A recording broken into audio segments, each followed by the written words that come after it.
Let's have a chat about who's going up against them, because there's multiple areas within this team where there's some questions to be asked about who's going to be selected. Lock, reserve loose forwards, reserve halfback, possibly fullback, depending on Damian McKenzie and his fitness. There's a lot there. And the wings.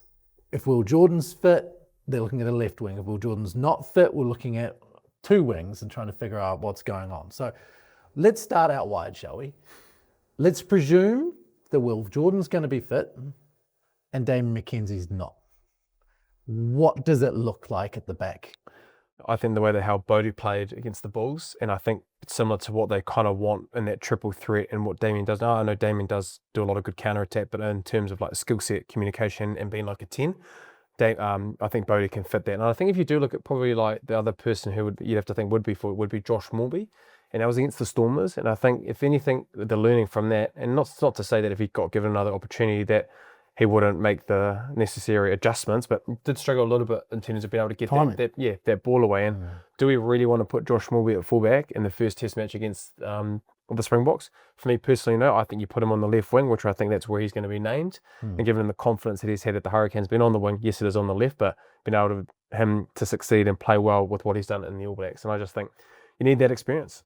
And with what we've seen with Beauden Barrett in his time, understanding what it is to play in South Africa, and I think just that 10 role, what Damian does do, it seems like that kind of skill set is going to be really important in that 15 role. Yeah, and you can't expect it to be, there's no one like for Damian. Yeah. Like he and because it's the ankle, the way he plays, like he's going to have to be a hundy because he just injects and he jinks and jives, and you know, like it's not something that Beauden's going to do or Morby's going to do. Like, so we have to get away from thinking that we've got to find a Damian McKenzie because he's 1 in a million.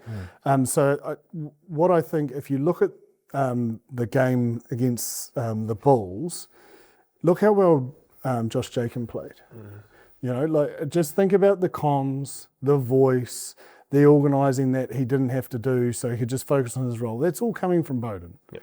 And you look at some of the passes, the execution, you know, to find Leroy, Leroy found him and he was almost holding up and he caught it back here and then still got that pass away. Second try, the big pass out to Lakai, inside ball to Morby, and, you know, try it there. So I just think he had a lot of nice touches, even the little contestable. You would have noticed it didn't go all the way up in there. It was like a half contestable and Carter catches it.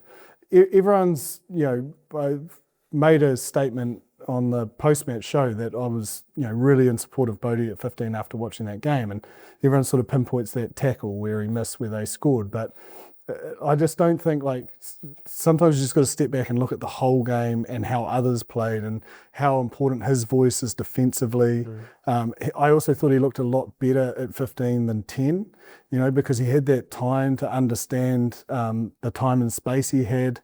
And I just think, you know, the atmosphere, the occasion, you know, sort of stealing Justin Marshall's point, but he goes, man, you're going to need some experience out there.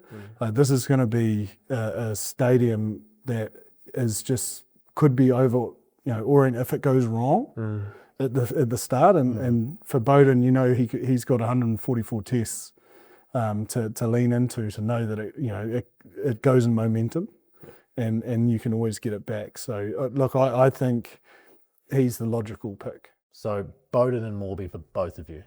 The other option is we'll go to fullback and you put Leroy Carter. Like, Leroy Carter has played extremely well. He could not do any more than play himself into that 14 jersey. I just think Will is literally just shown us he is the best right winger in the world, you know, and we can argue, okay, 1 or 2. Whatever. It doesn't... Cheslin Colby in the comment section. Yeah. Go on, you can. Sweet as. Like, I've been called moron 20 times today, make it 50. But it is... He's just going so good there. You know, like, let's not tinker. Like, Beauden's just played well at fullback. If he's fit, keep him at the right way. Before Damian was put at 15, we had conversation about Damian being 10, right? We had the conversation with him or Ruben Love, but they saw his skill set was benefited being more at fullback. And Will was probably, you think, we thought before was the best fullback in New Zealand. Yeah. But, you know, with what he does on that wing position, do you want to move him out? You know, we talk around the strike rate, that's a try a game, he's worth 7 points. And that's not to go around with all his work rate and what he does off the ball. So And I just think with how Beauden played, I think it's just quite similar. It seems like him and Damian, with Ruben Love being at 10, will be jotting for that 15 with leaving Will on the side. But I think also as well, like, not too sure how Will is and Damian both been injured. Do you know what I mean? So there might be a case where this conversation actually might be a Leroy Carter at 14, Morby, and then a Beauden Barrett. If Will's not right, Leroy's got 14. Yeah. That was a clinic. Yeah. You know, like even like Rico's playing out of his skin, but I think now with Caleb's injury, he's perfectly placed for that 23 role. I was just going to say, that's probably one thing that Rieko has done. I think it's now a conversation with him playing so well at 13 and 11 with his opportunities. Now that 23 role is actually going to be, I think, between him and Antonina Brown. Yeah, but if you've got Bodie there, you can have both of them if they go the 5-3, which will spoil my party. But like, I think you can have both those guys there. But I just think like Rico's ability, his speed, like he's still got that speed. He's got a newfound hunger. Like it's very clear. Like he looks so slick. But I just think at 13, you're not going to drop Quinn. Yeah. You know, and I think Rieko coming on late in the piece, tiring bodies, his sort of experience, 88 tests now. You know, like that's a hell of a lot of IP that he's got. He's been there enough times, game in the balance. He's a great guy to bring on. Against Ireland, we saw 2 outside backs who could play in the midfield, right? It's also if Bodie is selected at 15, he covers 10 with Ruben Love, or vice versa. You can have it. Yeah. So the only, I guess, for me personally, if those two aren't playing, it'd be a 6-2 split. And I think one of the reasons why, I might be able to go into it right now, but like our loose forward trio is playing so well. Like Segner was probably best on park in terms of like his defensive work at the breakdown, the steals, and also just his carries, I think, through the tour as well, and through the opportunities that he had. You've got to be able to have a conversation, being able to get him in the 23. And I think Peter Larkai as well. Like he could have the same conversation with what he's been doing, what he's been playing in this series. You look at the Irish test, I don't think there's going to be too much change from that. They were there. They have not put a foot wrong. You know, apart from one misread by Pete, you know, against the Stormers, literally they haven't put a foot wrong. So, like, I just think you just got to think what the coaches are thinking. Those two are there. So if it's not a 6-2, it's, you know, the picking those 4 locks into 2 is a nightmare. That is, I reckon that is hands down the hardest position to pick. So this is the James Parsons believes this should happen, not James Parsons believes this will happen? Yeah, well, I just think Paddy, to the same point, just the occasion, the experience, like, you know, Sam Derry, Josh Lord, you know, like you're probably thinking they're probably going to start based on what we've sort of seen from these coaches. But Paddy played the house down against Ireland, which, you know, and then he's had another great game against the Bulls. I noticed he came off first. Fabian played the full 80, which sort of tends to think that they're looking towards getting him off the field for that purpose. But I think where Paddy may have an in if they don't go 6-2 is just his experience. And then I just don't think you can leave Derry out. But I still think Paddy has a great role off the bench, you know, late in the game. And then we're attacking the Springboks at their strength and with fresh bodies. But they just haven't shown that. So why would they do that in the first test? With that, then you're definitely thinking that Tupou Vaa'i will be at 6. He's 6, and then a Sam Derry and a Josh Lord would be your starting locks with Paddy coming off the bench. No, that's what I think. Yeah. What I think is a 6-2. Yeah. But I don't see these coaches. Why would they do it? They haven't done it. Preparation is everything. Yeah. So then, like, I can say it's the right thing to do all I want. I just don't think it's going to happen. So then for me, how are you getting 4 into 2? Maybe Fabian's, you know, still needs that Lions game. You know, so then we're probably talking 3 into 2. Paddy's experience, and then you're going, okay, Derry or Lord. I don't see how Derry's left out.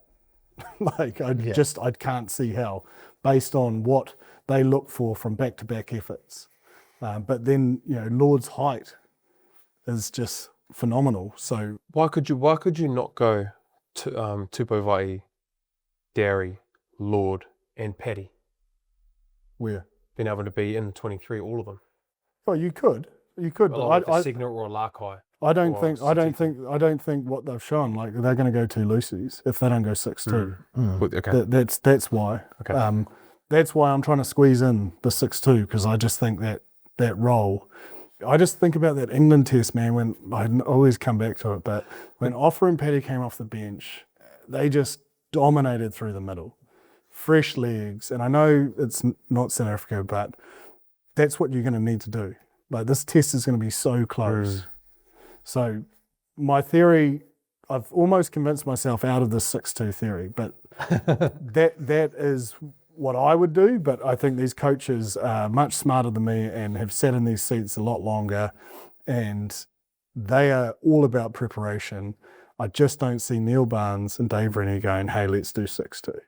We've had a few questions come through. One of them was from Patrick Rishan, who was talking about how he felt Peter Lakai should be there across the board, and said that Clark Laidlaw labels him as one of the most accurate players he's ever seen. And, this guy just needs to spend more time. To what degree is height important, and why, I suppose he's saying here is, 6'2" split, you got Lakai in there. What about starting? Is there any chance that it's not going to be Va'i, Jacobson and Savia? Not in my opinion. No. Yeah. Well, we had these conversations in the very first game for the French. We thought that we had Peter Lakai probably starting at 6, 7, 8, whatever it may be. But I think with kind of what they're wanting from the loose forward trio, you just look at Tupou Va'i at 6, Luke Jacobson and Ardie Savea. Collectively, the three of them in the big test matches in the Dream Series, they did exactly what that coaching staff wanted them to do. And especially more so Luke Jacobson, with what he does, all the nitty-gritty breakdown work, defensive works, and being able to be that kind of Sam Cane mould of being able to do what they need, what's required of the 7 role. And that's not to say, look, that, geez, Anton Segner and Peter Lakai can't do it. It just seems that there's a lot of trust from Dave Rennie with that kind of loose forward trio, especially spending time with Ardie Savea and also Luke Jacobson as well. I think Jace Ryan as well has publicly said, this morning, their biggest issue is the inside clean. And you don't get that with Jacobson and Tupou Va'i. Yeah. Like, those breakdowns are destroyed. Yes. So how do we need to play? Fast. Why is our lightning quick ball faster when we've got Tupou Va'i and Luke Jacobson? Because that's their strength. So we need that strength there. Then I say Pete Lakai has played at 8 at every role. Our captain's in at 8. So again, you're not wanting to we don't want to put Pete's into somewhere that he hasn't played in the system. Do you know what I mean? For the biggest test. So that's why I think he's played so well that he has to be on the 23, but so does Anton. And so that's why I think the locks are going to miss out. Yeah. And it's going to be Va'i moves in, and then those two come on late. And does the role change though? Because if those two guys are so integral to the way that the breakdown is played, Game gets looser. When it gets looser, so you're talking about having a different style. No, you it's don't just still need that same thing happening. It's not as necessary to be in the contest. Yeah. Like the first 40 minutes, you're inside clean, everyone's fresh. These are the best players in the world, and the most important clean is the inside clean. You don't get the inside clean, Malcolm Marx will just, my boy, he will just pilfer that. So will Peter Steff. You have to have that inside clean in that first 40. It doesn't become as necessary when the game gets a little bit more expansive and looser, and the Highbelt will not play as big a role in the second half. The one thing I thought about in the Bulls game, though, I don't know, it took a while for the bench to punch. So the starters sort of got their second wind, then they sort of came off, and so I think the next week there'll be quite a heavy load for those guys that came off the bench to try and get the ability so that when they come off that, they're sort of firing. I think it's safe to say, it's not to say that Anton Segner and Peter Lakai can't do what Luke Jacobson and Tupou Va'i can do.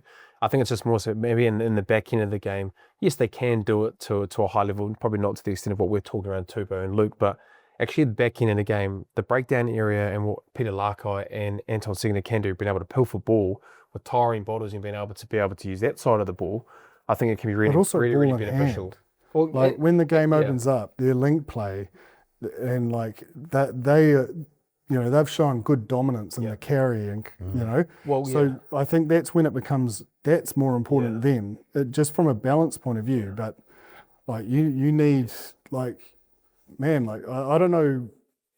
I think Luke's always been great at cleaning, but like he's got a new lease of life. Like the numbers don't lie. Like the guy creates some serious fast ball. I think one thing for Luke is being able to be trusted, right? So he's got a coach that really believes in him and saying, hey, mate, this is what we need for you. You're my guy for right now in terms of what his skills is. He is. And I think just to come back on Anton and Peter Lakai, like those two out of all the loose forwards that have been playing, they've had the most high gain line percentage get over the advantage line. So to that point around wanting us to be able to go to our attacking side with Mike Blair and that, having those guys that are able to do that with tiring bodies will even be more evident, I think, to get them in the game and being able to score points at the back end of the games. More turnovers come in the second half. Like that's when the click attack's going to be more important. And those guys, that's their strength. So we've got to play to our strength. We know who the starting front row is, right? I just don't know how they're going to play Newell and Lomax. Like traditionally it's gone to Groot, Taylor, Lomax. Yeah. Newell on the bench. But man, Newell is... he's playing good. But Lomax played really well this morning as well. So, logic would suggest Newell starts. Oh, yeah. And I think... What's that logic? Just with injury and stuff, that's the way it's planned out. How he's set to start because he didn't play. That's my logic, is their logic, is they've kept a lot of the big dogs or the perceived starters out of this Bulls game, and the guys that needed to sort of put their hand up played. That's what I'm thinking. But he's had a lot of success starting Lomax. And Newell's been really good off the bench, as well. So that's probably the only one I'm a little 50-50 on, as to, like, they're both there, but then who's starting? I do feel that for those two, because they're quite experienced now, right? Considering that they've both played a lot of footy. Like, I think probably like that 50-30. Is it really going to? It doesn't, but would you get more impact with such Lomax an impact bench? Like I feel like there's going to be a Numia. I feel like there's going to be a Safa more. They're both good starters. That's probably what I'm trying to say. I don't have enough data points for impact off the pine. So I just think, look, Fletcher's fresh. I think he starts on the basis that that's the way the tour's panned out in terms of Lomax's minutes. If you do talk around experience as well, right? Being able to have that come off the bench, even though they both are. Yeah. So. Well, they're both very experienced. Like it is 6-1, and I think there'll be subs at 40-45. Yeah, I agree.